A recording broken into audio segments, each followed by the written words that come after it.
আসসালামু আলাইকুম। আজকের আন্তর্জাতিক বাংলা সংবাদে আপনাকে স্বাগতম। শুরুতে জানাব সংবাদ শিরোনাম, এরপর বিস্তারিত। মধ্যপ্রাচ্যে মার্কিন সামরিক সরঞ্জাম ইরানের ক্ষেপণাস্ত্রের আওতায় রয়েছে, সামরিক মুখপাত্র। বাংলাদেশ সহ ৭৫ দেশের অভিবাসী ভিসা স্থগিতাদেশ তুলে নিতে কংগ্রেসম্যানদের চিঠি। গাজায় ৭০,০০০ মানুষের মৃত্যুর তথ্য মেনে নিল ইসরায়েল। জাতিসংঘ শান্তি বিনির্মাণ কমিশনের সহ-সভাপতি নির্বাচিত বাংলাদেশ। এতক্ষণ শুনছিলেন সংবাদ শিরোনাম, এখন শুনবেন বিস্তারিত। তবে তার আগে আপনাদের কাছে একটি ছোট্ট রিকোয়েস্ট থাকবে। আপনি যদি আমাদের এই চ্যানেলের নতুন দর্শক হয়ে থাকেন, অনুরোধ করব চ্যানেলটি সাবস্ক্রাইব করে বেল আইকনটি ক্লিক করুন। এতে করে নতুন ভিডিওর আপডেট সবার আগে চলে যাবে আপনার কাছে। মধ্যপ্রাচ্যে মার্কিন সামরিক সরঞ্জাম ইরানের ক্ষেপণাস্ত্রের আওতায় রয়েছে, সামরিক মুখপাত্র। মার্কিন প্রেসিডেন্ট ডোনাল্ড ট্রাম্প পরমাণু চুক্তি নিয়ে ইরানকে সময় বেঁধে দিয়েছেন। ইউরোপীয় ইউনিয়ন ইরানের বিপ্লবী গার্ড বাহিনীকে আইজিআরসিকে সন্ত্রাসী সংগঠন হিসেবে তালিকাভুক্ত করেছে। এসব ঘটনায় ইরান কঠোর প্রতিক্রিয়া জানিয়েছে। যে কোনো হামলার জবাবে তারা সরাসরি মার্কিন ঘাঁটি ও যুদ্ধজাহাজে হামলা চালাবে। ইরানের সামরিক মুখপাত্র ব্রিগেডিয়ার জেনারেল মোহাম্মদ আকরামিনিয়া দেশটির রাষ্ট্রীয় টেলিভিশনকে বলেন, মার্কিন যুদ্ধজাহাজগুলোর অনেক দুর্বলতা আছে। এছাড়া উপসাগরীয় অঞ্চলে থাকা অসংখ্য মার্কিন সামরিক সরঞ্জাম ইরানের মাঝারি পাল্লার ক্ষেপণাস্ত্রের আওতার মধ্যেই রয়েছে। এদিকে তেহরান থেকে আল জাজিরার সাংবাদিক আলী হাশেম জানিয়েছেন, আঞ্চলিক দেশগুলো ইরান ও যুক্তরাষ্ট্রের মধ্যে মধ্যস্থতা করার চেষ্টা করছে যাতে একটি চুক্তিতে পৌঁছানো যায়। কিন্তু যুক্তরাষ্ট্রের শর্তগুলো নিয়ে সমস্যা রয়ে গেছে। ডোনাল্ড ট্রাম্প চাইছেন ইরান যেন পুরোপুরি পারমাণবিক কার্যক্রম এবং ইউরেনিয়াম সমৃদ্ধকরণ বন্ধ করে, সেই সঙ্গে তাদের ব্যালিস্টিক ক্ষেপণাস্ত্রের সংখ্যা ও পাল্লা কমিয়ে ফেলে। এসব বিষয় ইরানের জন্য রেড লাইন বা চরম সীমা, যা তারা কোনোভাবেই মানতে রাজি নয়। ফলে দুই পক্ষ আলোচনার কথা বললেও তাদের শর্তের মধ্যে বিশাল ব্যবধান রয়েছে। বর্তমানে সেই ব্যবধান ঘুচিয়ে কোনো সমঝোতায় আসার সম্ভাবনা খুব কম দেখা যাচ্ছে। ওই অঞ্চলের ভয়াবহ সংকট এড়াতে জাতিসংঘের মহাসচিব আন্তোনিও গুতেরেস আবার পরমাণু আলোচনার আহ্বান জানিয়েছেন।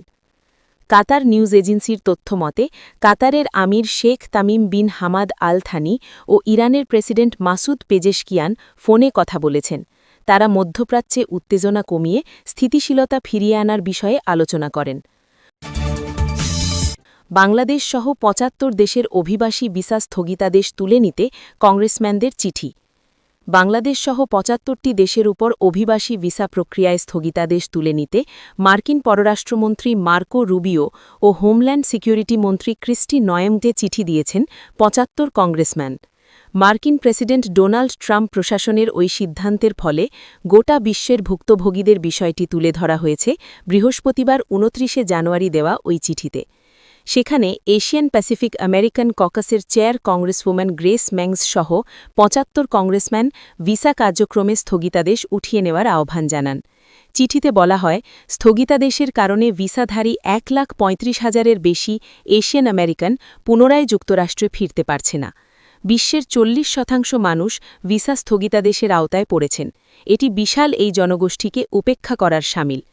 আরও বলা হয়, বিদ্যমান রীতি মেনে যারা পারিবারিক, ব্যবসায়িক, বিনিয়োগ, চাকরি সূত্রে যুক্তরাষ্ট্রে আসার অপেক্ষায় রয়েছেন তাদের বলা হচ্ছে যে সঠিক উপায়ে আসতে, কিন্তু যুক্তরাষ্ট্র প্রবেশের আগেই আগ্রহীদের সঙ্গে এমন আচরণের ব্যাপারটি মেনে নেওয়া যায় না।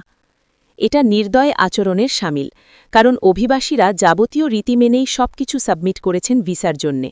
নিষেধাজ্ঞার ফলে আইনি প্রক্রিয়ায় যুক্তরাষ্ট্রে প্রবেশে আগ্রহীদেরকে বাধা দেওয়া হচ্ছে। গত ২১ জানুয়ারি বাংলাদেশ, পাকিস্তান সহ ৭৫টি দেশের অভিবাসী ভিসা দেওয়ার প্রক্রিয়া স্থগিত করে যুক্তরাষ্ট্র। অন্য দেশগুলোর মধ্যে রয়েছে Afghanistan, Russia, Iran, Thailand, Brazil, Kuwait, Somalia, Nigeria, Yemen, Iraq. মার্কিন পররাষ্ট্রমন্ত্রক এ বিষয়ক একটি এক্স পোস্টে বলেছিল, যেসব দেশের অভিবাসীরা যুক্তরাষ্ট্রের জনগণের কল্যাণ ভাতা অগ্রহণযোগ্য হারে নিয়ে থাকে, এমন ৭৫টি দেশের অভিবাসী ভিসার প্রক্রিয়া পররাষ্ট্রমন্ত্রক স্থগিত রাখবে। নতুন অভিবাসীরা যুক্তরাষ্ট্রের জনগণের সম্পদে ভাগ বসাবে না, যতক্ষণ না যুক্তরাষ্ট্র এটা নিশ্চিত হতে পারছে ততক্ষণ স্থগিতের এই আদেশ কার্যকর থাকবে। গাজায় ৭০,০০০ মানুষের মৃত্যুর তথ্য মেনে নিল ইসরায়েল। গাজা উপত্যকায় গত ২ বছর ধরে চলা সামরিক অভিযানে নিহতের সংখ্যা নিয়ে ফিলিস্তিনি স্বাস্থ্য মন্ত্রণালয়ের তথ্যকে এতকাল অতিরঞ্জিত বলে দাবি করে এলেও অবশেষে সেই ৭০,০০০-এর পরিসংখ্যানই মেনে নিয়েছে ইসরায়েল। গতকাল বৃহস্পতিবার ইসরায়েলি সেনাবাহিনীর একজন জনিষ্ঠ কর্মকর্তা সাংবাদিকদের জানান, সেনাবাহিনী এখন স্বীকার করছে যে গাজায় প্রায় ৭০,০০০ মানুষ নিহত হয়েছে। তবে এই নিহতের বিশাল অংশই যে নারী এবং শিশু, সে কথাটি কৌশলে এড়িয়ে গেছেন তিনি। তারপরেও গাজার স্বাস্থ্য মন্ত্রণালয়ের হিসাব মেনে নেওয়াকে ইসরায়েলের আগের অবস্থান থেকে বড় পরিবর্তন হিসেবে দেখা হচ্ছে। গাজার স্বাস্থ্য মন্ত্রণালয়ের তথ্য অনুযায়ী ২০২৩ সালের ৭ অক্টোবর যুদ্ধ শুরুর পর থেকে চলতি বছরের ২৭ জানুয়ারি পর্যন্ত নিহত হয়েছেন ৭১,৬৬২ জন। ২০২৫ সালের ১০ অক্টোবর যুদ্ধবিরতি ঘোষণার পরও নিহত হয়েছেন আরও ৪৮৮ জন। ধ্বংসাস্তূপের নিচে চাপা পড়ে নিখোঁজ আছেন হাজারো মানুষ। নিখোঁজ ব্যক্তিদের জন্য গঠিত জাতীয় কমিটির ধারণা এই সংখ্যা ১০,০০০ ছাড়াতে পারে। পাশাপাশি অবরোধ এবং খাদ্য সংকটে অনাহারে মারা গেছেন ৪৪০ জন। তাহলে প্রকৃত নিহত ও আহতের সংখ্যা কত? গাজার স্বাস্থ্য মন্ত্রণালয় নিহতদের নাম ও পরিচয়পত্র নম্বর নথিভুক্ত করে হিসাব রাখছে। একই সঙ্গে আহত ও অনাহারে মৃত্যুর ঘটনাও তালিকাভুক্ত করা হচ্ছে। ২৭ জানুয়ারি পর্যন্ত তাদের হিসাবে আহত হয়েছেন ১,৭১,৪২৮ জন। যুদ্ধবিরতির পর আহত হয়েছেন আরও ১,৩৫০ জন। জাতিসংঘ এবং বিভিন্ন মানবাধিকার সংস্থাও এই পরিসংখ্যানকে সমর্থন দিয়েছে। একই সঙ্গে ইসরায়েলি বাহিনীর বিরুদ্ধে বেসামরিক মানুষকে ইচ্ছাকৃতভাবে লক্ষ্যবস্তু বানানোর অভিযোগ তুলেছে একাধিক সংস্থা। আগে কি বলেছিল ইসরায়েল? যুদ্ধের পুরো সময় জুড়ে গাজার স্বাস্থ্য মন্ত্রণালয়ের হিসাবকে ভুল বা অতিরঞ্জিত দাবি করেছে ইসরায়েল। খাদ্য বিতরণ কেন্দ্রে গুলিবর্ষণের অভিযোগও তারা অস্বীকার করে বলেছিল সেখানে বিশৃঙ্খলা সৃষ্টি হওয়ায় সেনাদের জন্য তাৎক্ষণিক হুমকি তৈরি হয়েছিল, তাই গুলি চালানো হয়। ইসরায়েলের প্রধানমন্ত্রী বেঞ্জামিন নেতানিয়াহু বারবার বলেছেন বেসামরিক মানুষকে ইচ্ছাকৃতভাবে লক্ষ্যবস্তু বানানোর অভিযোগ ব্লাড লাইবেল বা ইহুদি বিদ্বেষী অপবাদ। ২০২৪ সালের সেপ্টেম্বরে তিনি দাবি করেন, আধুনিক নগরযুদ্ধের ইতিহাসে বেসামরিক এবং যোদ্ধা নিহতের সবচেয়ে কম অনুপাত ইসরায়েলের, যেখানে একজন যোদ্ধার বিপরীতে একজন বেসামরিক নিহত। কিন্তু ২০২৫ সালের আগস্টে ফাঁস হওয়া একটি মার্কিন প্রতিবেদনে বলা হয়, গাজায় নিহতদের ৮০% বেসামরিক। ইসরায়েলি ফিলিস্তিনি সাময়িক +972-এর এক অনুসন্ধানে উঠে আসে, ইসরায়েলি সেনাবাহিনীর ল্যাভেন্ডার নামের কৃত্রিম বুদ্ধিমত্তায় ভরকেন্দ্র টার্গেটিং সিস্টেম হাজার হাজার গাজাবাসীকে সম্ভাব্য যোদ্ধা হিসেবে চিহ্নিত করে হত্যাযোগ্য লক্ষ্যবস্তু বানিয়েছিল।